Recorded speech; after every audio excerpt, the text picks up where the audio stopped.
Abramos a palavra do Senhor no Salmo 95.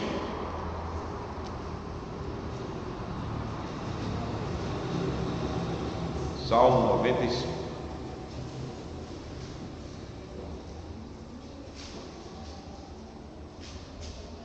Vinde, cantemos ao Senhor com júbilo, celebremos o rochedo da nossa salvação. Saiamos ao seu encontro com ações de graças, vitoriemo-lo com salmos. Porque o Senhor é o Deus supremo e o grande Rei acima de todos os deuses. Nas suas mãos estão as profundezas da terra, e as alturas dos montes lhe pertencem. Dele é o mar, pois ele o fez, obra de suas mãos os continentes. Vinde, adoremos e prostremo-nos, ajoelhemos diante do Senhor que nos criou. Ele é o nosso Deus, e nós, povo do seu pasto e ovelhas de sua mão. Hoje, se ouvirdes a sua voz, não endureçais o coração como em Meribá, como no dia de Massá no deserto, quando vossos pais me tentaram, pondo-me à prova, não obstante terem visto as minhas obras. Durante 40 anos estive desgostado com essa geração que disse: é povo de coração transviado, não conhece os meus caminhos. Por isso, jurei na minha ira, não entrarão no meu descanso. Vamos agora para outro texto da palavra de Deus, desta vez em 1 Coríntios, capítulo 10.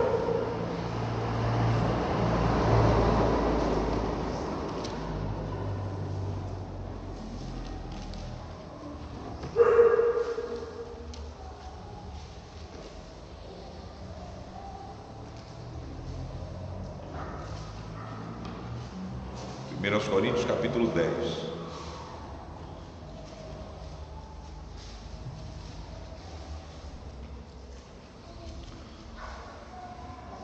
Ora, irmãos, não quero que ignoreis que nossos pais estiveram todos sob a nuvem e todos passaram pelo mar, tendo sido todos batizados assim na nuvem como no mar, com respeito a Moisés. Todos eles comeram de um só manjar espiritual e beberam da mesma fonte espiritual, porque bebiam de uma pedra espiritual que os seguia, e a pedra era Cristo.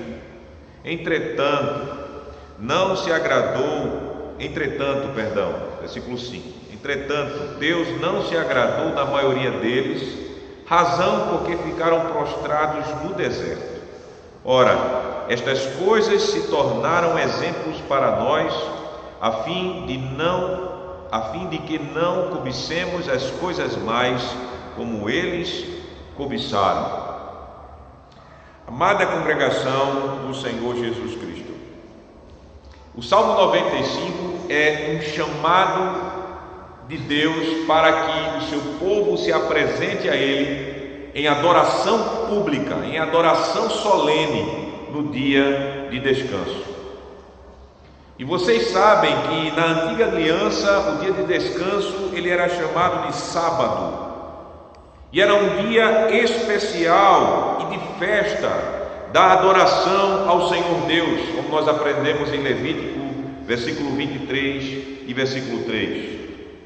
Sendo assim, no sétimo dia, que era o descanso, o dia de descanso no Antigo Testamento, havia um encontro especial, havia um encontro entre Deus e o seu povo, um encontro de amor, um encontro de graça, um encontro onde Deus, ele naquele momento do culto, em especial no culto do sábado, Deus ele lembrava ao seu povo quem ele era. Deus é o Criador, Deus é o Redentor. E Deus no culto lembrava quem o seu povo era. O seu povo é o seu povo. O seu povo são as ovelhas do seu rebanho. O seu povo foi o povo a quem ele criou para si, retirando dentre todas as nações a sua igreja que era representada em Israel. Então, se você olhar bem e lembrar do quarto mandamento, você encontrará esses temas: criação e redenção. Em verdade, Deus coloca a criação e a redenção como sendo fundamento para que nós pudéssemos, no passado como igreja e no presente também como igreja, guardar o quarto mandamento da lei do Senhor. Temas preciosos para nós, criação e redenção, temas que estão presentes no Salmo de número 95 como fundamento desse chamado de Deus para nós, seu povo, para nós nos apresentarmos diante dele em culto solene, para nós darmos louvores ao Senhor, para nós celebrarmos o rochedo da nossa salvação. Assim temos o Salmo 95. Nesse salmo, Deus está chamando o seu povo para se apresentar no culto solene. Neste salmo, Deus está dizendo ao seu povo: parem de fazer os seus trabalhos que vocês fazem normalmente durante a semana e venham à minha presença. Venham celebrar o nosso amor em graça. Venham celebrar a nossa aliança. Se apresentem vocês, do mais velho ao mais novo, pais e filhos, para adorarem o meu nome, cantando os salmos, louvando-me e vivendo a comunhão comigo e com seus irmãos. Todo o povo assim devia esperar o sábado, o dia de descanso, porque todo o povo é chamado a ouvir a voz de Deus, a voz de Deus na pregação. Naquela época, na pregação que se fazia por meio dos diversos tipos de cerimônias, nos diversos tipos de sacrifícios oferecidos a Deus de modo dobrado no dia de sábado. A pregação que falava de Jesus, a oferta perfeita e única para a redenção dos nossos pecados. A pregação que se via no sumo sacerdote, especialmente no dia da expiação.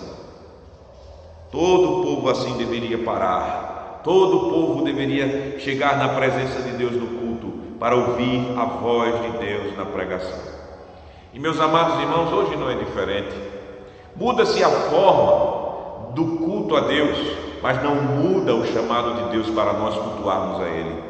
E por isso, para nós vivermos e sermos encorajados a vivermos uma vida como povo de Deus, como ovelha de Deus, como sua criação, a estarmos nos apresentando na presença de Deus no culto solene a Ele, o Senhor nos chama neste dia e neste culto para nos falar a sua palavra.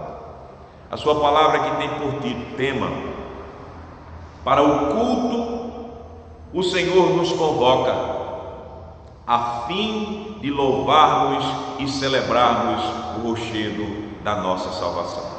Esse é o tema da nossa pregação nesta noite. Para o culto o Senhor nos convoca, a fim de louvarmos e celebrarmos o rochedo da nossa salvação. E nós teremos dois pontos. O primeiro ponto é as motivações para estarmos no culto, e o segundo ponto, a advertência para não nos afastarmos do culto. O culto é um chamado de Deus. O Salmo de número 95, ele começa da seguinte forma, se você notou: vinde, cantemos ao Senhor com júbilo, celebremos o rochedo da nossa salvação. Você aqui está vendo uma convocação, você não está ouvindo de Deus um convite: olhe, venha se você quiser. Não, Deus ele está dizendo: venha, eu estou te chamando, venha, não resista, venha entrar na minha presença para, com alegria, com júbilo, poder me adorar, poder celebrar, me louvar e celebrar o rochedo da nossa salvação ou da sua salvação, porque é Deus que está falando para nós. Saiamos ao encontro dele com ações de graças, vitoriemos-no com salmos. Então aqui nós temos um chamado, nós não temos um convite. O povo de Deus é chamado a deixar todos os seus afazeres, a saírem de suas casas, abandonar o seu descanso somente físico, com o objetivo de se apresentarem diante de Deus com muita alegria, com louvores, com ofertas de gratidão, ações de graças ao Senhor, como diz o versículo 1 e 2.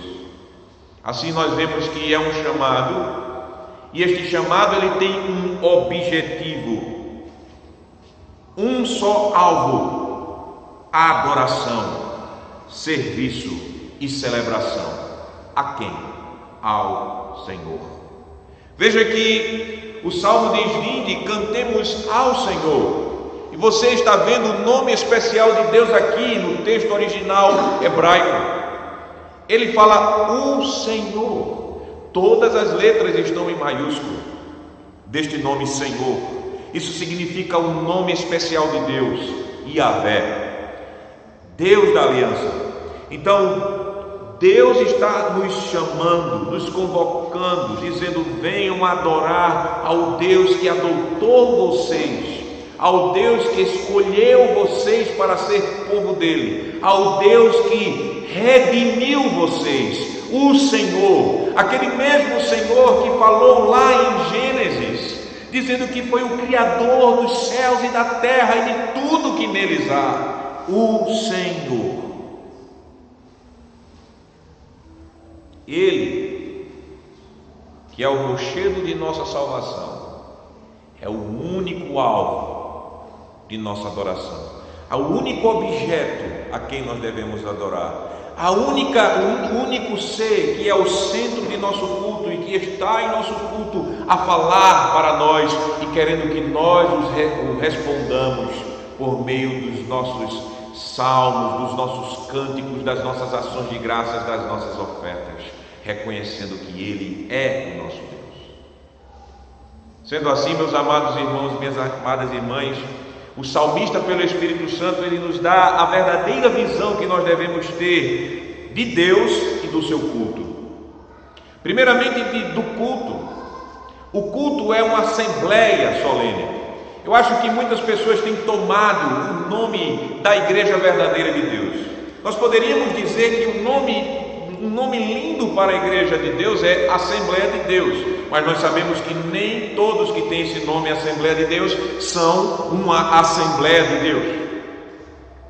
Mas é um nome lindo, porque isso expressa a verdade do que é a igreja, mas também do que é o culto, porque a igreja é uma assembleia, a igreja é um grupo de pessoas que Deus retirou de meio do mundo e santificou para si. E o culto também é uma assembleia, porque é uma reunião do povo de Deus.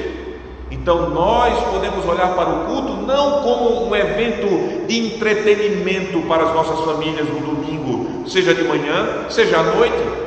O culto não é um lugar para que nós possamos desfilar com moda. O culto não é um lugar para que nós possamos fazer relacionamentos bacanas e legais. O culto não é um lugar para que eu e você nos apresentemos com as nossas artes, com os nossos dons artísticos ou coisa parecida. O culto não é para um homem ficar aqui na frente falando de si mesmo e para si mesmo e querendo enrolar os outros.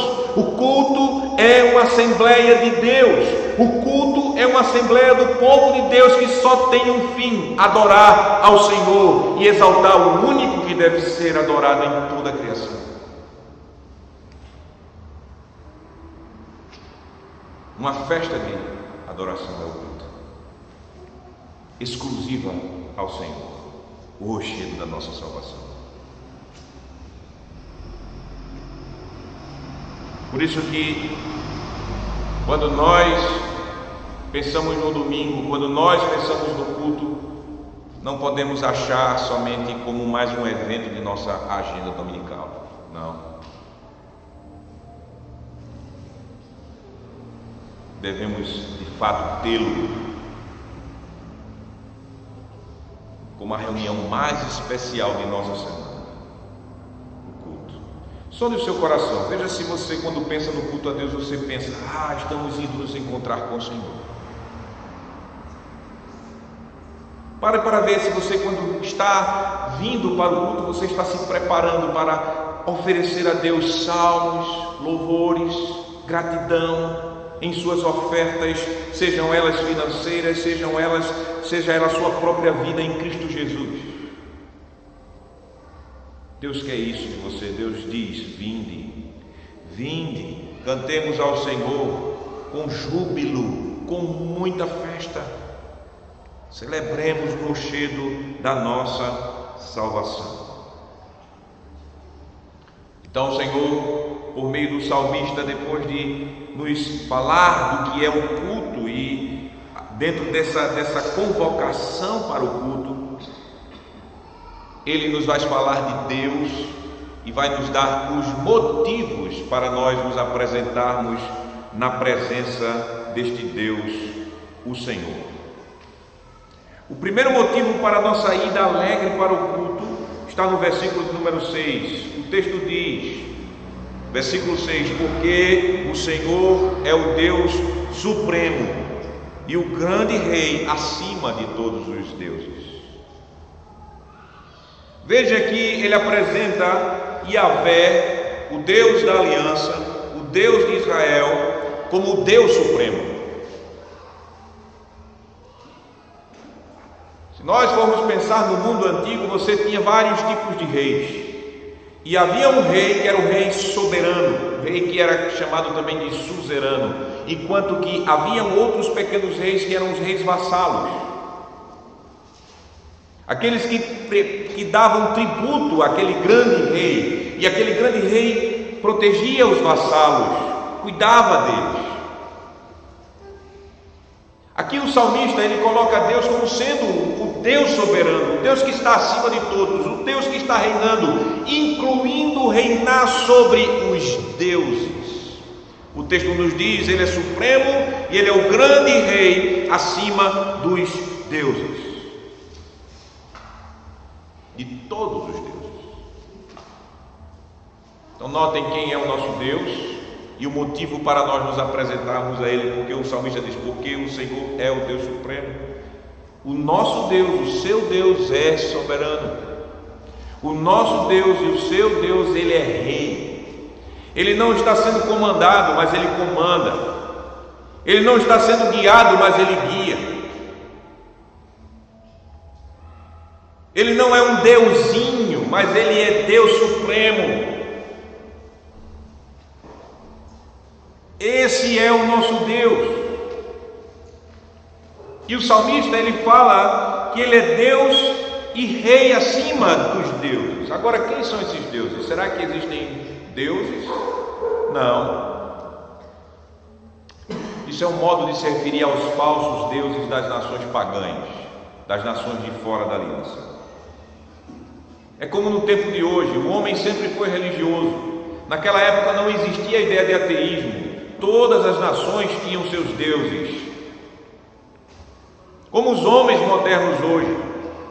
Os homens modernos, até aqueles que se acham mais sofisticados, eles pensam que Deus, eles dizem que não acreditam em Deus porque Deus não existe. Mas isso é uma mentira. Dentro de nós temos uma carência de adorar alguma coisa. Dentro de nós temos uma carência de servir e de confiar em certas coisas que nós temos como sendo a fonte de nosso bem, a fonte de nossa alegria.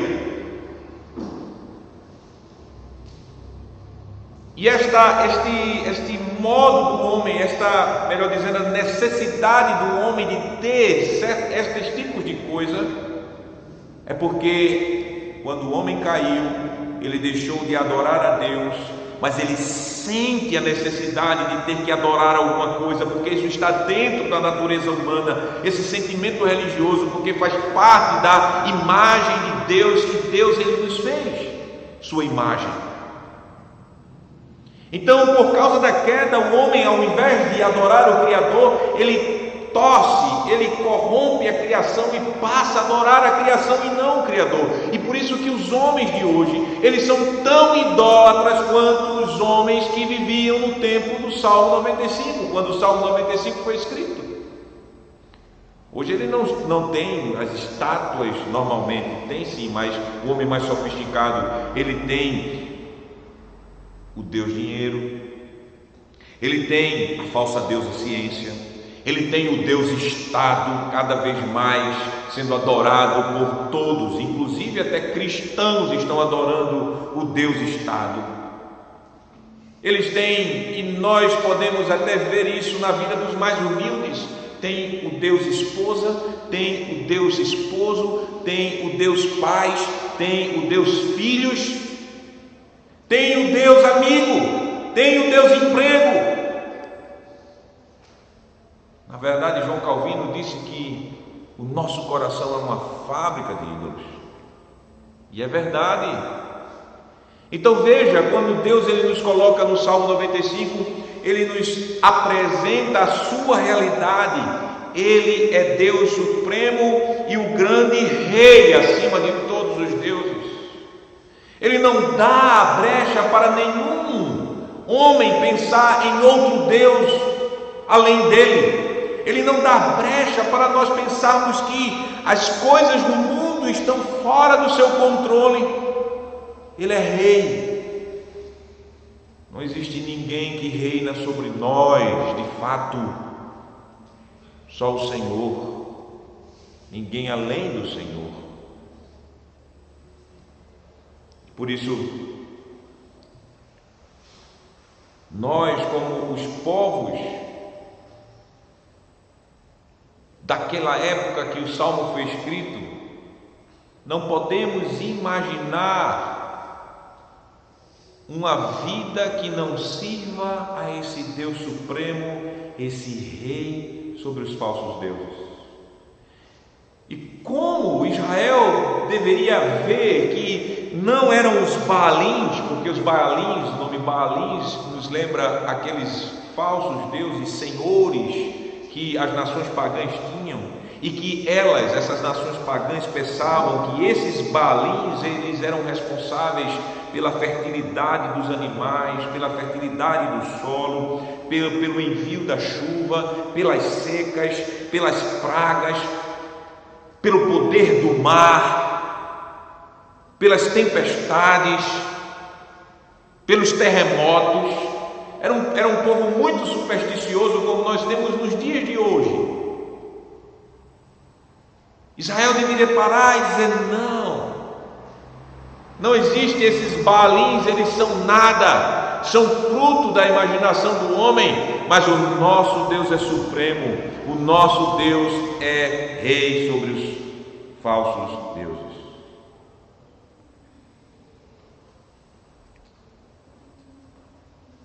Tanto que descreve que na mão de Deus, ou seja, no poder de Deus, debaixo do poder de Deus, estavam as profundezas da terra, veja o versículo número 4, e as alturas dos montes lhe pertencem. Isso se referia ao poder de Deus de ter o mar que ele fez em suas mãos. Isso mostrava que Deus era um Deus que tinha os continentes debaixo do seu poder, como diz no versículo 5.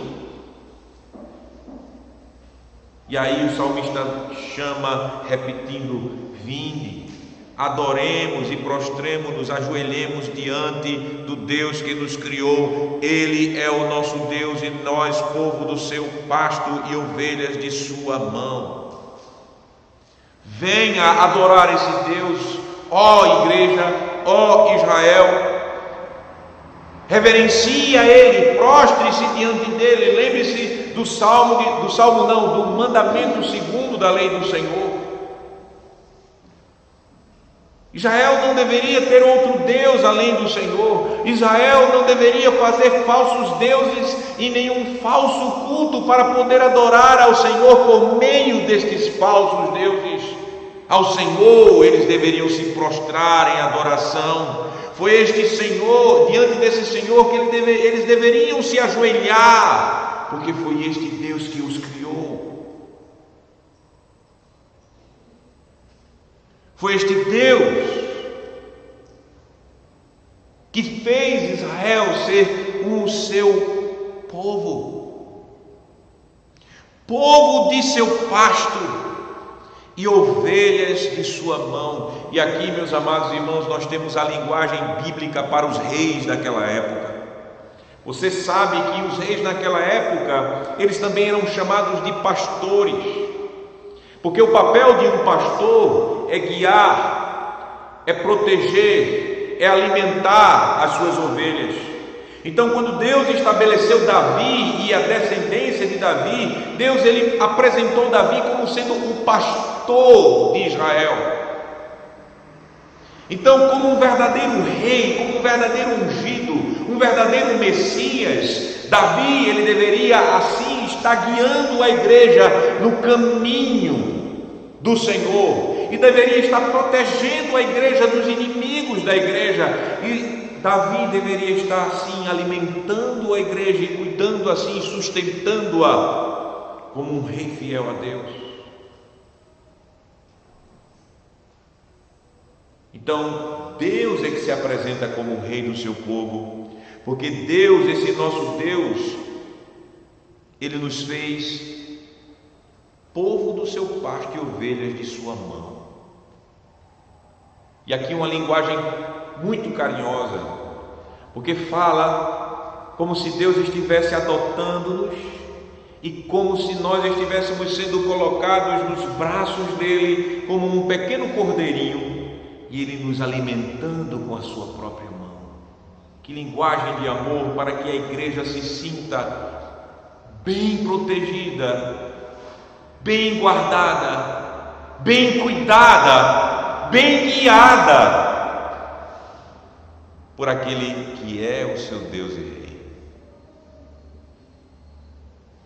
Então essa primeira parte do Salmo está nos mostrando este quadro maravilhoso e essas motivações lindas para que nós nos apresentemos diante do Senhor. Nós devemos nos apresentar diante do Senhor motivados por aquilo que Ele é. Ele é o nosso Deus supremo, Ele é o Rei acima de todos os deuses, Ele é o nosso Criador, Ele é aquele que nos escolheu com o objetivo de nós servirmos a Ele e adorarmos somente a Ele. Ele é aquele que nos fez seu povo e ovelhas de seu rebanho. Por que você está no culto aqui? Por causa desses motivos, e tem que ser por causa desses motivos, porque toda essa obra maravilhosa se tornou muito mais clara para nós em Cristo Jesus, o nosso Salvador. Ele que é o descendente de Davi, Ele que é aquele que nasceu em Judá, em Belém, de onde Deus iria tirar aquele que iria pastorear o seu povo. Ele que é Deus de Deus, Ele que é o Rei Supremo sobre todos os falsos deuses, Ele que, como Hebreus capítulo 1 diz, Jesus comanda todo o universo e está assim agindo em todo o universo, governando tudo para o seu Pai. E que em Cristo Jesus nós fomos escolhidos e feitos povo de Deus e ovelhas do seu rebanho. Por isso que não é à toa que quando nós estamos lendo o livro, o Evangelho de João, Jesus ele diz que é o quê? O bom pastor. Por isso que não é à toa que o Senhor Jesus, quando ele está pregando, quando ele encarna e ele começa o seu ministério terreno, ele vai falar do reino de Deus. Nós aqui temos motivos muito mais claros para estarmos no culto e virmos ao culto, deixarmos todos os nossos afazeres e adentrarmos na presença de Deus lá no Santo dos Santos, por meio de Cristo, para lhe prestar louvores com alegria e celebrarmos a Cristo, que é o rochedo de nossa salvação. Agora, notem que quando começa finalzinho do versículo 7, no finalzinho do versículo 7, parece que há uma mudança no clima do salmo, porque começa assim: hoje, se ouvirdes a sua voz, a voz do pastor, que é Deus. Se ouvirdes a sua voz, não endureçais o coração como em Meribá, como no dia de Massá no deserto, quando vossos pais me tentaram, pondo-me à prova, não obstante terem visto as minhas obras.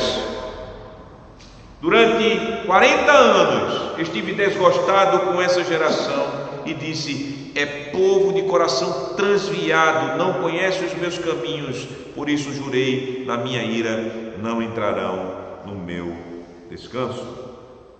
Uma palavra muito dura aqui nós temos do Senhor.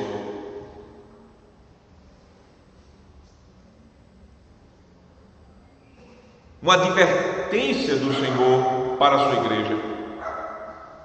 Notem que Deus, Ele está falando: hoje, se ouvirdes a sua voz.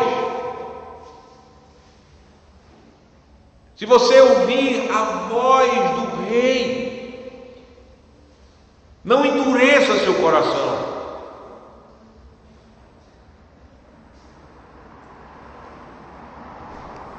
A voz do Senhor se dá pela pregação. No culto Deus falava como Deus fala hoje. Na lei Deus fala. Na palavra Deus fala. Palavra dos profetas. Quando Deus fala, a atitude que Deus Ele quer de mim e você não é que os nossos corações sejam duros como uma pedra. Não endureçais o vosso coração. Isso nos lembra uma pedra dura, e você sabe como uma pedra firme. Você pode jogar água nela, um mármore. Você pode jogar uma água no mármore, e um mármore bem duro, a água não penetrará nele, escorrerá. Essa não é a atitude que nós devemos ter para com a voz de Deus, a pregação de Deus. Quando Deus especialmente nos chama para adorarmos a Ele e vivermos para a glória dEle. Hoje, se ouvirdes a sua voz, não endureçais o coração. Hoje, se Deus fala com você, seja um servo dócil, seja uma ovelha que atende o seu pastor. Não seja como um rebelde, não seja como aqueles que estavam dentro da igreja, mas lá no deserto, lá naquele episódio, quando Deus havia falado a Moisés, para que Moisés, ele assim ferisse a rocha, e da rocha saísse água para saciar o povo. Quando o povo estava murmurando, Deus havia falado ao povo: eu sou o teu Deus, o teu Senhor, o teu resgatador, e tirou o povo do deserto e manifestou ao povo todos os seus grandes milagres, acabando e envergonhando o Egito, lançando aquelas pragas e humilhando os faraó, matando o faraó e todos os seus exércitos dentro do Mar Vermelho. Durante o tempo no deserto, Deus saciando, transformando a água amarga de Mara em água potável, Deus dando carne ao seu povo e o maná antes da carne. E o povo, mesmo vendo tudo isso, estava blasfemando contra o Senhor, endureceu o seu coração à voz de Deus. Deus falava, mas o povo estava desejando voltar ao Egito, a toda escravidão e engano. Deus diz: não seja assim. Não endureça os seus corações como em Meribá, como no dia de Massá, no deserto, quando, e aí ele faz um referencial no passado, quando vossos pais me tentaram, pondo-me à prova, me testando, me tentando, não obstante terem visto minhas obras. Como eu falei a vocês, até aquele momento eles viram maravilhosas manifestações da graça e do poder salvador e libertador do Senhor. Mas os pais, os antigos, daqueles que primeiramente a quem o salmista estava falando, eles não ligaram para os atos maravilhosos do Senhor. Pelo contrário, como o texto diz, durante 40 anos eles entristeceram a Deus. Durante toda a peregrinação no deserto, que durou 40 anos, eles só fizeram coisas que deixaram o seu Pai Celestial desgostado com eles. E isso era fruto do coração transviado, desviado e corrupto. Um coração que não conhecia os caminhos do Senhor. Poderiam ter sido circuncidados, poderiam estar junto com o povo de Deus, mas muitos daqueles não conheciam o caminho do Senhor, não reconheciam assim o dever deles de andarem conforme a aliança, conforme os mandamentos de Deus. Isso não acontece na igreja? Acontece. Quantos, meus amados irmãos, podemos ver dentro da igreja hoje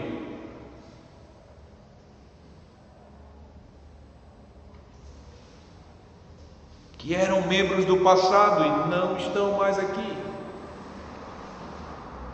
que manifestaram rebelião contra a voz do Senhor, a palavra de Deus, que adoraram mais os seus velhos ídolos do que adoraram ao Senhor, Deus Supremo, Rei sobre reis. Quais as nossas experiências que mostram as nossas fraquezas como igreja? Nossa história está aí para nós lembrarmos dela, e Deus, Ele, para nos poupar, Ele nos dá essas histórias.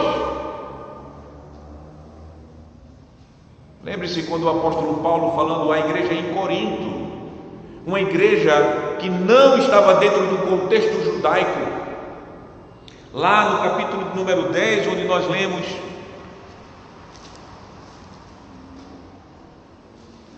no versículo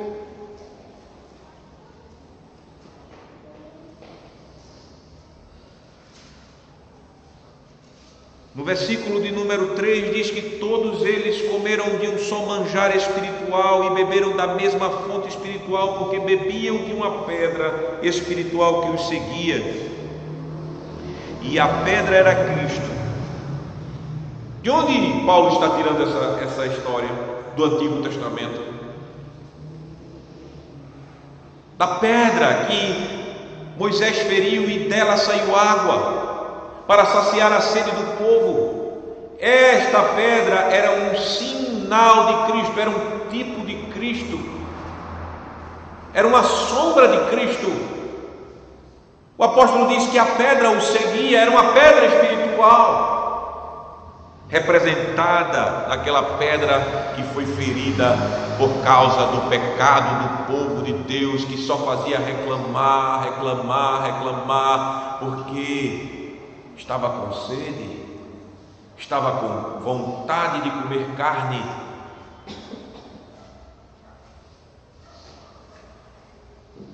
E aí no versículo número 5, Paulo diz: entretanto Deus não se agradou da maioria deles, razão porque ficaram prostrados no deserto.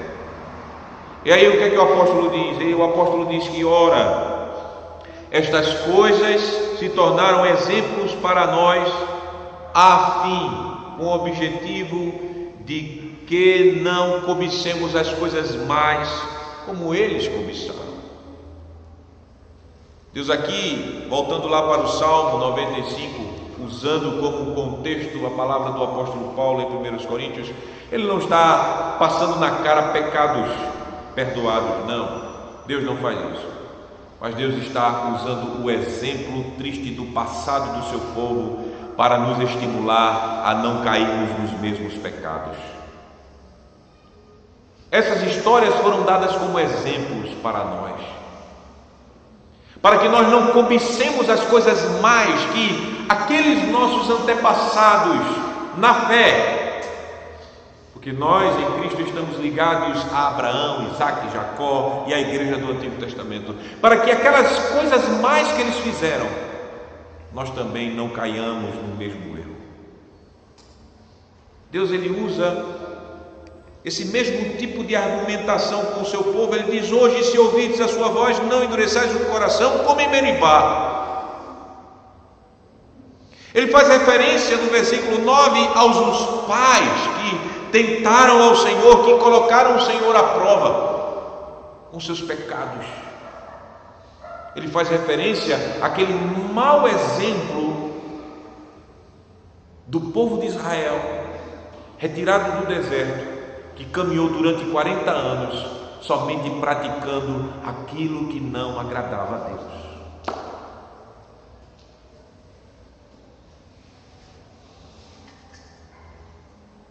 Deus está deixando muito claro aqui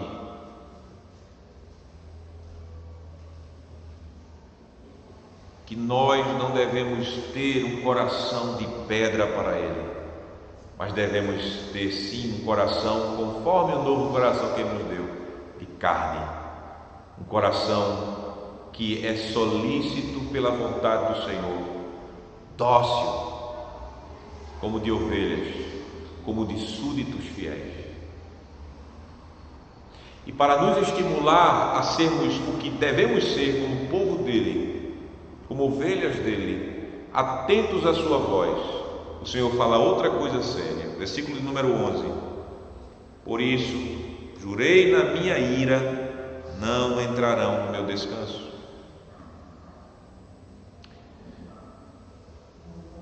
As advertências do Senhor para nós é fruto do amor dele. Um pai e uma mãe que não amam os seus filhos são pais e mães que não advertem seus filhos dos erros. Um pai e uma mãe que não amam os seus filhos são aqueles que não disciplinam os seus filhos quando esses filhos eles erram.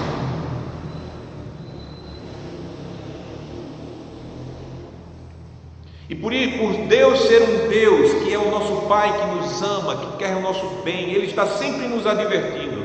E quando nós de fato caímos fora do seu caminho, Ele nos disciplina, e disciplina duramente. Você sabe a história do povo de Deus?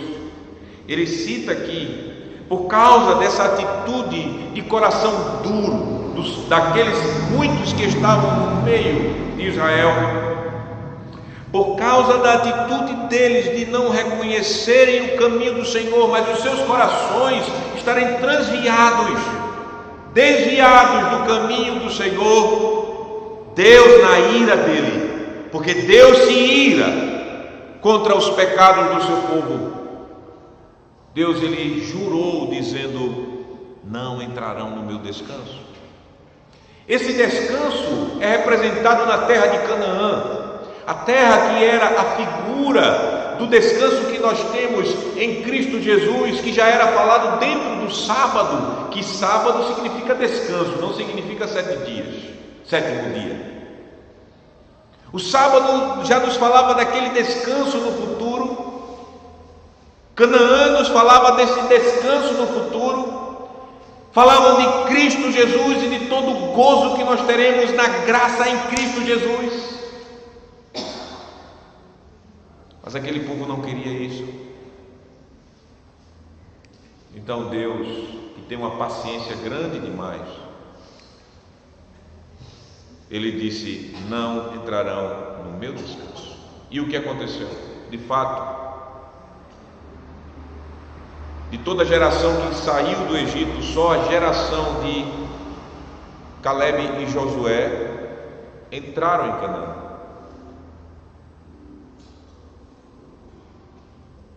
Somente. Isso é fato que Deus está lembrando, para que o povo de Deus não caia nos mesmos pecados, para que o seu povo tema o seu nome, para que o seu povo deseje em amor obedecer. Porque primeiramente Deus, Ele quer que nós o amemos por amor, e a nossa disciplina nos ensina a amar a Deus.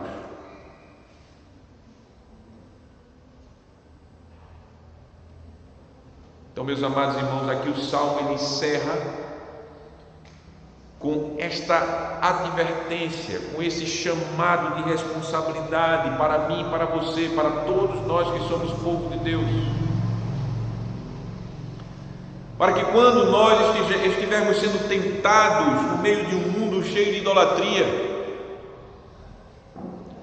esta que muitas vezes se manifesta em nosso desprezar do culto a Deus,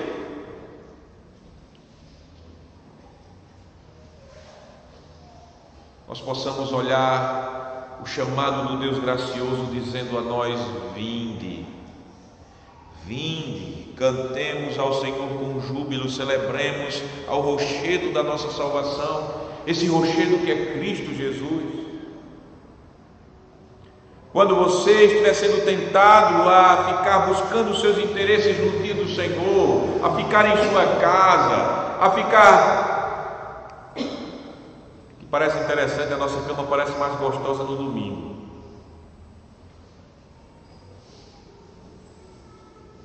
Especialmente na época do frio, parece que ela é até mais quentinha do que no dia da semana.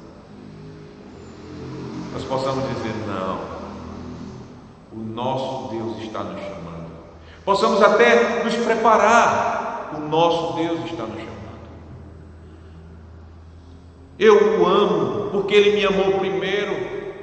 Eu desejo estar na presença dEle com alegria. Eu quero celebrar, eu quero festejar, eu quero cantar louvores àquele que, sem eu merecer, me escolheu para ser seu povo, que sem eu merecer me fez ovelha, cordeirinho dele. Deus que para fazer isso me deu o seu Filho Jesus Cristo, o rochedo da minha salvação. Sobre Jesus nós temos os nossos pés firmados para adorar, e temos a motivação para adorar a Deus. Por isso, meus amados irmãos, que o Senhor, por meio dessa palavra, nos instrua de modo muito claro sobre o que é o culto, sobre o nosso dever de ir ao culto, sobre as motivações que nós temos para cultuar a esse Deus que nos salvou, que nos fez novas criaturas e que nos resgatou em Cristo Jesus, para que nós o adoremos e o glorifiquemos com toda a nossa vida. Que você possa sondar os seus corações e reformar seus conceitos acerca do culto, olhando o culto não como uma agenda do domingo, uma agenda religiosa, como um encontro com pessoas com quem você gosta, como um meio de entretenimento humano, mas olhar o culto sim como uma grande assembleia do povo que Deus redimiu para si em Cristo. Olhar o culto como um momento especial, onde Deus, pelo Evangelho de Cristo, vai se revelar a você como este Senhor todo soberano, Rei sobre todos os deuses, aquele que é o rochedo da nossa salvação, a fonte e princípio de toda a nossa vida, a fonte e princípio de todo o nosso sustento, a fonte e o princípio de toda a nossa salvação, o nosso Deus, que é digno de toda adoração, especialmente no culto ao Senhor. Para o culto, o Senhor nos convoca a fim de louvarmos e celebrarmos a Cristo. rochedo de nossa salvação. Amém. Vamos orar